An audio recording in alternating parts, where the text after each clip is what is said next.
यो बड पिपल हाम्रो हजुरआमाले रोप्नु भएको र आज धेरै वर्षपछि करिब म त यहाँ 17 वर्ष भयो यहाँ नआएको। आज यो हेर्दाखेरि अब बड चाहिँ अलिकति झानिएको रहेछ, पिपल चाहिँ अलिक सुके जस्तो छ। अब सल्लाहले गरेर चौतारीहरू सबैको अहिले सत्यनाश भएको छ।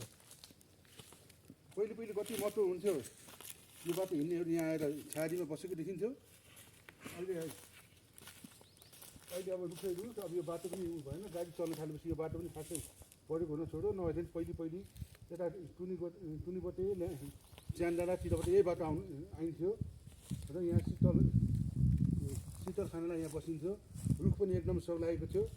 तर अहिले त्यो उसले गरेर सल्लाह हेर्नु सबैतिर सल्लाहले गरेर अहिले ध्वस्त भएको रहेछ। त्यो पनि अब आफ्नो हजुरबाले रोपेको बर्फी भने चाहिँ धेरै माया लाग्दो रहेछ। र यसो हेर्न आइयो यो हस्